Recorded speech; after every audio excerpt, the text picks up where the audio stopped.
Suspension നേരിട്ട ശേഷം തിരിച്ചു കയറി ഒരു വർഷത്തിനുള്ളിൽ അഡീഷണൽ DGP ആയിട്ട് സ്ഥാനക്കയറ്റം, പിന്നീട് തന്ത്രപ്രധാനമായിട്ടുള്ള നിരവധി സ്ഥാനങ്ങളിലേക്കുള്ള ചുവടുമാറ്റം.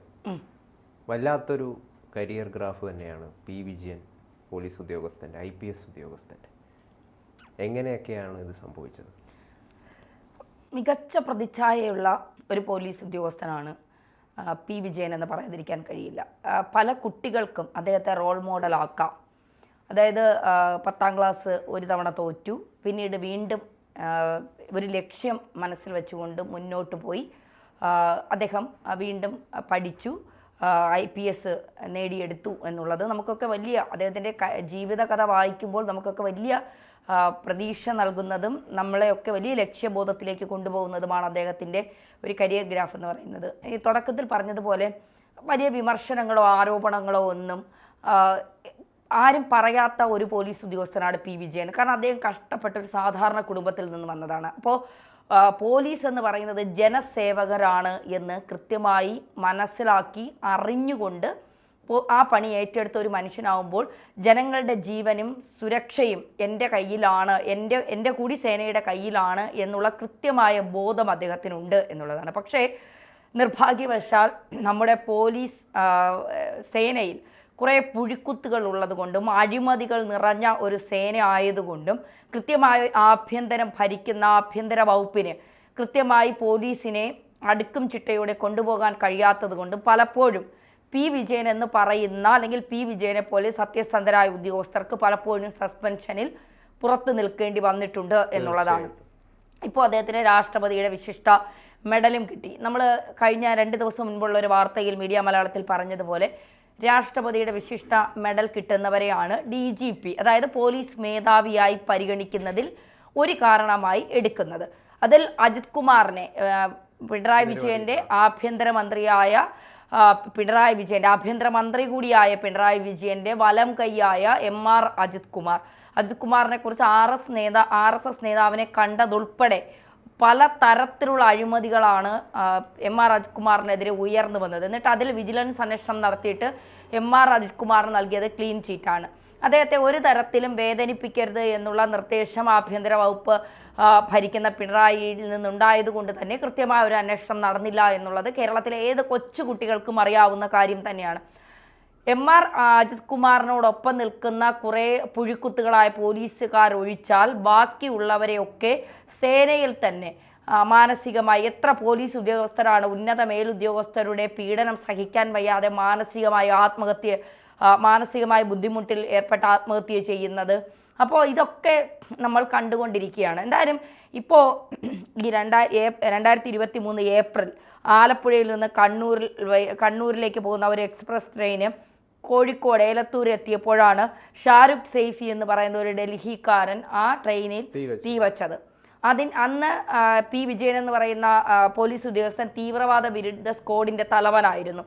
ആ സമയത്താണ് ഈ സംഭവം നടക്കുന്നത്. അയാൾ അന്ന് തീകോരിയിട്ടത് മികച്ച പ്രതിച്ഛായയുള്ള വിജയൻ എന്ന് പറയുന്ന ഒരു പോലീസ് ഉദ്യോഗസ്ഥന്റെ കരിയറിൽ കൂടിയാണ് എന്നുള്ളത് പറയാതിരിക്കാൻ കഴിയില്ല. അതിനെ മുതലെടുക്കുകയായിരുന്നു MR അജിത് കുമാർ. തീർച്ചയായിട്ടും. കാരണം വിജയൻ കേന്ദ്രത്തിന്റെ കൂടി ഏറ്റവും കൂടുതൽ പരിഗണന ലഭിക്കുന്ന, കേന്ദ്രം കൂടി നിരീക്ഷിച്ച്, അതായത് അത്രത്തോളം സത്യസന്ധനായ ഒരു ഉദ്യോഗസ്ഥനെ കേരളത്തിൻ്റെ ഉന്നത പോലീസ് മേധാവിയാക്കി മാറ്റണമെന്ന് കേന്ദ്രം കൂടി, അമിത്ഷായ്ക്ക് ഏറ്റവും ഇഷ്ടമുള്ള ഒരു പോലീസ് ഉദ്യോഗസ്ഥൻ കൂടിയാണ് വിജയൻ എന്ന് പറയുന്നത്. അപ്പോൾ ആ ഒരു രീതിയിലേക്ക് വിജയൻ ഉയർന്നു വരുമെന്നുള്ള MR അജിത് കുമാറിൻ്റെ ഭയമാണ് എല്ലാ കഥകൾ അദ്ദേഹത്തിന് മേൽ ചുമത്തിക്കൊണ്ട് അദ്ദേഹം ചാനലുകൾക്ക് ഈ വാർത്തകൾ നൽകി അല്ലെങ്കിൽ ഈ വിഷ്വൽസ് നൽകി എന്ന് പറഞ്ഞുകൊണ്ട് അദ്ദേഹത്തിനെതിരെ എല്ലാ കഥകൾ ഉണ്ടാക്കിക്കൊണ്ട് അദ്ദേഹത്തെ സസ്പെൻഷനിലേക്ക് വരെ എത്തിച്ചത്. എന്താണ് യഥാർത്ഥത്തിൽ ഈ സസ്പെൻഷനിലേക്ക് നയിച്ച കാരണം? ഈ ട്രെയിനിൽ ഈ ഷാരൂഖ് സൈഫി എന്ന് പറയുന്ന പ്രതിയെ കൊണ്ടുവരുന്ന സമയത്ത്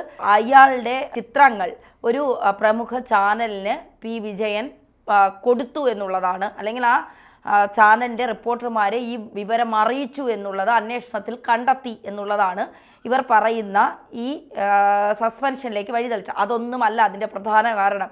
പി വിജയൻ എന്ന് പറയുന്ന മികച്ച പ്രതിച്ഛായയുള്ള കരിയർ ഗ്രാഫ് ഉയർത്തുന്ന പോലീസ് സേനയിൽ പലർക്കും തൃപ്തനായ കേന്ദ്രം വരെ ചേർത്ത് പിടിക്കുന്ന ഒരു പോലീസ് ഉദ്യോഗസ്ഥൻ തന്നെക്കാൾ മുകളിലേക്ക് വളരുമോ എന്നുള്ള എം.ആർ. അജിത് കുമാറിൻ്റെ ഭയം, അതൊരു ഭാഗത്ത്. മറ്റൊന്ന്, പി ശശി ഉൾപ്പെടെയുള്ള ആഭ്യന്തരം ഭരിക്കുന്ന പിണറായി വിജയനും പി ശശി ഉൾപ്പെടെയുള്ളവർക്ക് പി വിജയൻ ഇതിൻ്റെ തലപ്പത്തേക്ക് എത്തിയാൽ ഒരു അഴിമതി കാര്യങ്ങൾ അല്ലെങ്കിൽ ഇവർ വിചാരിക്കുന്നത് പോലെ പോലീസ് സേനയെ കൊണ്ടുപോകാൻ കഴിയില്ല എന്നുള്ള ഇവരുടെയൊക്കെ ഒരു ചിന്തയാണ് പി വിജയനെ ഏതെങ്കിലും തരത്തിൽ മാറ്റി നിർത്തണമെന്നുള്ളത്. പി വിജയനെ സസ്പെൻഡ് ചെയ്ത സമയത്ത് എല്ലാ മാധ്യമങ്ങളും ഒരുപോലെ അദ്ദേഹത്തോടൊപ്പം നിന്ന് അദ്ദേഹത്തെ എന്തിനാണ് സസ്പെൻഡ് ചെയ്തത്, എന്ത് കാര്യത്തിനാണെന്ന് ചോദിച്ചുകൊണ്ട് ഒരേ ശബ്ദത്തിൽ ഒരു പോലീസ് ഉദ്യോഗസ്ഥന് വേണ്ടി ഒരേ ശബ്ദത്തിൽ മാധ്യമങ്ങളെല്ലാം ചോദിച്ചത് പി വിജയന് വേണ്ടി മാത്രമാണ്. കാരണം അദ്ദേഹം അത്രത്തോളം നല്ലൊരു ഉദ്യോഗസ്ഥരാണ്, ജനസേവകനാണ്. ജനസേവനം എന്ന് പറയുന്നത് ജനങ്ങളുടെ നികുതിപ്പണം വാങ്ങിക്കൊണ്ടാണ് ഞാൻ ജോലി ചെയ്യുന്നത്. ആ നികുതിപ്പണം വാങ്ങുമ്പോൾ ജനങ്ങൾക്ക് ഞാൻ എന്തെങ്കിലും ചെയ്യണം എന്നുള്ള കൃത്യമായ ബോധമുള്ള ഒരു പോലീസ് ഉദ്യോഗസ്ഥനാണ് അദ്ദേഹം. ഇപ്പോൾ അദ്ദേഹത്തിൻ്റെ ഒരു തിരിച്ചു വരവ് ഒരുപക്ഷെ എം.ആർ. അജിത്കുമാറിനെയൊക്കെ വലിയ രീതിയിൽ ഞെട്ടിപ്പിച്ചാണ്. കൊടുങ്കാറ്റ് പോലെയാണ്. സസ്പെൻഷനിൽ നിന്ന് ഇന്റലിജൻസ് മേധാവിയായി അദ്ദേഹം വരുന്നു. അവിടെ നിന്ന് വീണ്ടും ഈ പലതവണ 1/2 ഡസനിലേറെ തവണ അജിത് കുമാർ ശ്രമിച്ചിട്ടും നടക്കാത്ത രാഷ്ട്രപതിയുടെ വിശിഷ്ട സേവാ മെഡൽ അദ്ദേഹം സസ്പെൻഷൻ കഴിഞ്ഞ് ഇന്റലിജൻസ് മേധാവിയായി വന്ന് മാസങ്ങൾ കഴിയുമ്പോൾ തന്നെ അദ്ദേഹത്തിന് അത് കിട്ടുന്നു എന്ന് പറയുമ്പോൾ എം.ആർ. അജിത് കുമാർ സേനയിൽ ആരാണ്? വെറും പൂജ്യമായി മാറിയിരിക്കുന്നു എന്നുള്ളതാണ്.